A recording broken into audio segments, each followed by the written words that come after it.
Hello, I'm Harold.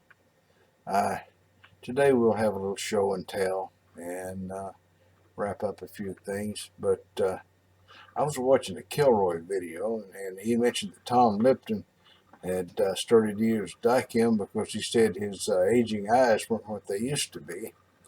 And Kilroy said he was having the same problem.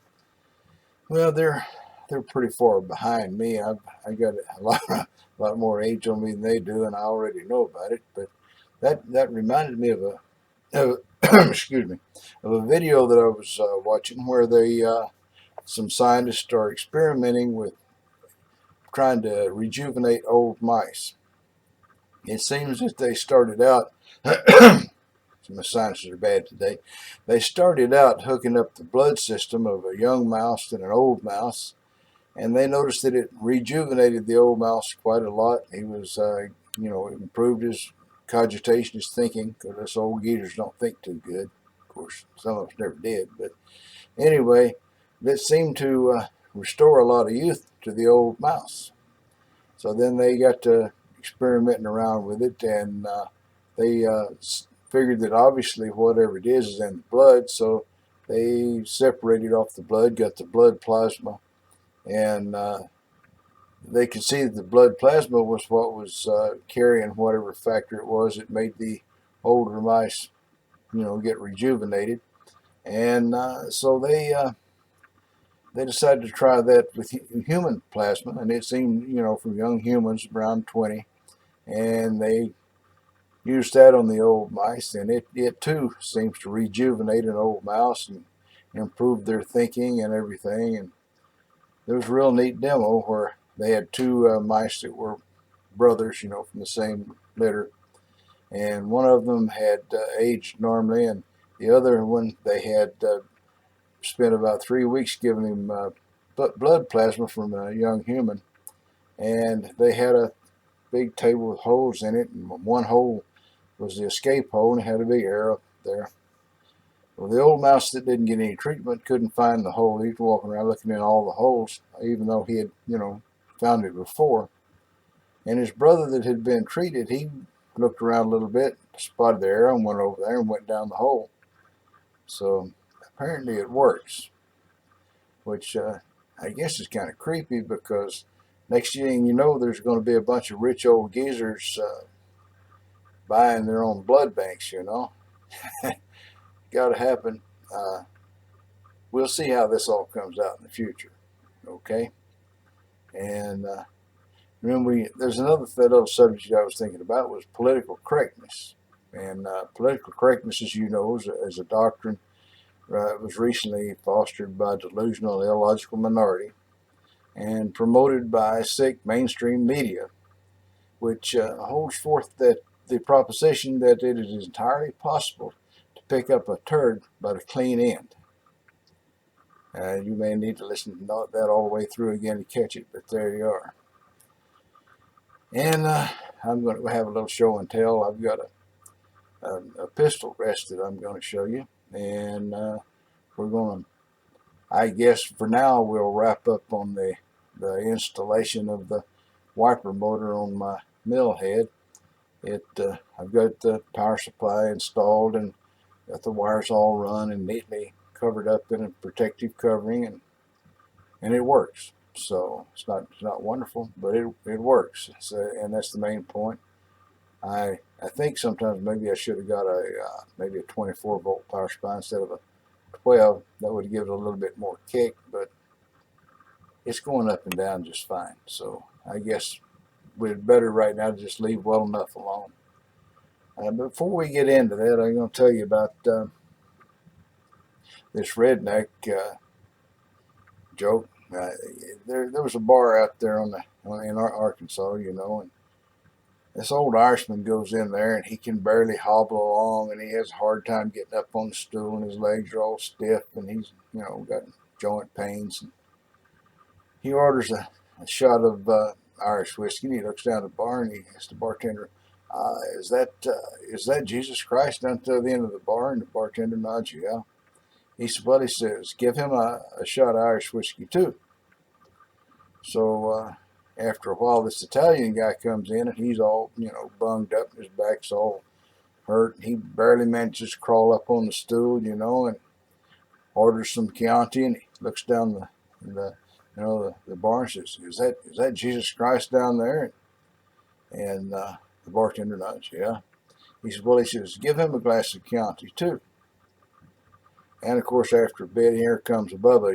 He comes in there and he says, "Hey, howdy there, bartender." He says, "Give me a Bud Light," he says. And hey, is that God's boy out the end of the bar? And the bartender says, "Yeah." And he says, "Well, give him a Bud Light too." So they all sit down there and drink their drink. After a while, Jesus gets up to leave. He comes walking by the Irishman and touches him on the shoulder and says, "Be well." He says, "You're healed. And, go and have a good life. It's for your kindness." And the Irishman jumps up and he just dances a jig out the door. He's really all fixed up. Jesus walks on down to the Italian, touches him on the shoulder, and he says, "You're healed." He says, "Your back's not going to bother you anymore." He says, "This is it. Thanks for your generosity." And the Italian jumps up and he does cartwheels out the door of the bar. He's so happy. Jesus walks on down there close to the redneck. The redneck says, "Hold, stop, don't touch me, don't touch me." He says, "I'm on disability." Well, you got to protect yourself. I got some pictures of my shop from back in the 1970s when I was actually making money with my tools. The wife was looking through drawers for pictures of her relatives, and she found these things, tossed them on the table in front of me. And so I've scanned them in, and I'm going to stick them in the middle of the video here for you to see what things looked like back when I was alive. And then we'll move on to other stuff. This is the stuff that came rolling out the barrel when I shoved the patch through. You can see that there's a considerable amount of lead on this patch, and that's just what didn't fall off. But this is the first time I've had that. I decided to push a patch through with a little plug thing, this particular end, and it got stuck about halfway in the barrel. It was hard going and it got stuck. I had to drive it backwards to get it out of there, and I've run about 10 patches through there, and they're still coming out with crud on them. There's another one with stuff on it. Of course, they're getting cleaner. This was, I think that was one of the last ones I shoved through, and they're getting cleaner. Okay, just take a look at that. Now, there's absolutely no doubt that that's lead. You can see how it's been scraped loose, got the little marks from the barrel on it. I think probably the grooves in the rifling grooves in the barrel are probably still full of lead, because I looked down in there and it looks slick to me. So I guess maybe when it comes back from Ruger, I'll try and clean it again and see if I can make the grooves show up really for sure. I've never had this kind of lead problem before. I think it was those thunder heads or thunderbolts or whatever it was, thunder something or another, that I used, because that's what messed up my relative's pistol. It leaded him up bad too. So if it's got thunder in the name, don't buy it. That's all I can say. I think that'd be best for you. This little fella is a high score pistol stand. You set your pistol up in it there, and it will change sizes to fit different size pistols. And all you gotta do is take your pistol, which no magazine, no bullets, is stick it right down in between those little guys right there, and clamp it down. And then you have screws here where you can change the elevation of the barrel in case you're not really pointing at what you want to sight in on.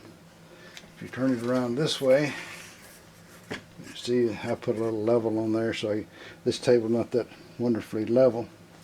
But that gives you the opportunity to sight right down the barrel, and it'll hold still. And you can, in this way, adjust your sights without worrying about whether your hands were shaky or you pulled it one way or the other or whatever, because he's sitting here solid. The only improvement I could think of would be a little strap to go through the trigger guard and hold the front end of it down tighter. But you can't clip over the top because of the slide coming back. That wouldn't work there. I've used this guy several times to sight things in, because this is a Springfield XD M45 with the adjustable rear sights. It's adjustable for elevation and windage, and I make a point of not buying a pistol that doesn't have adjustable rear sights. I'll move the camera and let you look right straight down the thing. I always keep these clamps with it, so when I'm at the range I can set it on the table, get it sighted in, and clamp it down to make sure that I don't bump it or move it in any way. Probably not necessary, but that's what I do. And so once you're ready to start sighting the little booger in, you can get on it like that. And be sure that that's where the bullseye is that you're shooting at, or the mark or X or whatever. Clamp everything down, and then all you've got to do is just come back and push the trigger. Well, with this one you have to push the safety in the back and then push the trigger, but that's not a hard job.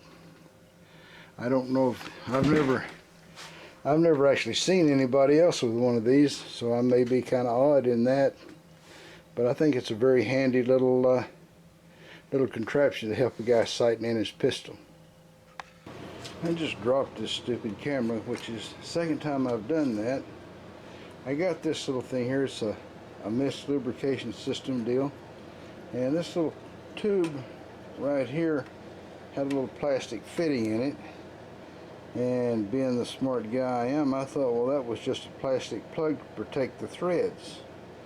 And considering how hard it was for me to break it out of there, I should have known what they intended was you to stick a plastic air hose up in there, and, and those little teeth were supposed to hold it so it wouldn't come out. But it's been so long since I messed with any air fittings that I didn't know that they'd come along with this particular system. So when I get through with the other thing I'm working on here, then I got to figure out how to fix that. Maybe I'll make a piece of plastic of my own stick in there. We'll see. Hey y'all, look at this. That's what us rednecks always say just before the disaster. But I'm going to try to take this board right here and just mount it under this workbench as a shelf to set that power supply on. And it's not, power supply is a little wider, but it's not going to fall off. I don't think it will. If it looks like it's going to fall off, I'll put a zip tie on it or something, but I think that's going to do the job, so I'll drill me some holes and try and screw that sucker on there. I'm going to drill a hole for the switch in so I can put it in this box, and I'm going to, excuse me, science, you're killing me. I'm going to use this step drill, and I'm going to drill the hole not in the middle of the box but towards one end, so that later on I want to put another switch in there for some reason. I'll have a little room there.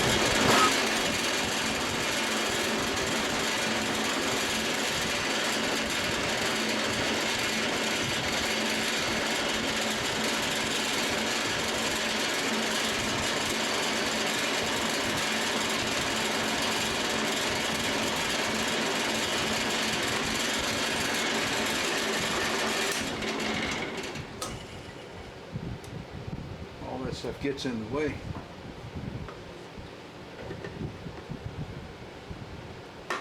Got a little bit to go.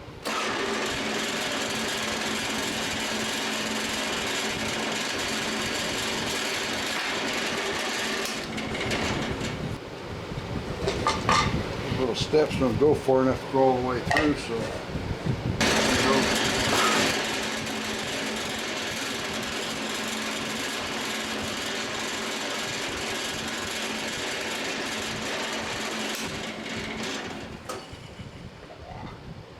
be good enough.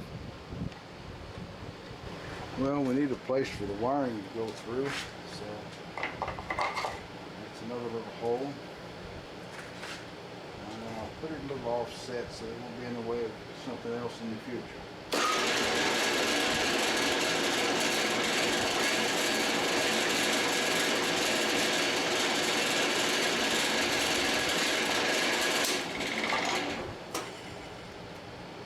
Maybe a little bigger.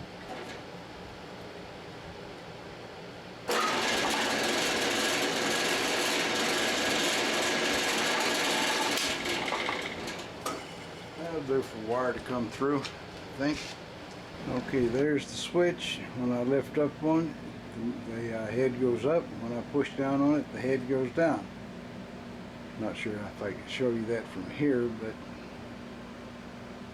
the motor coupling is not lined up perfect right yet, but I'll fiddle with it a little bit and make it all come out just right.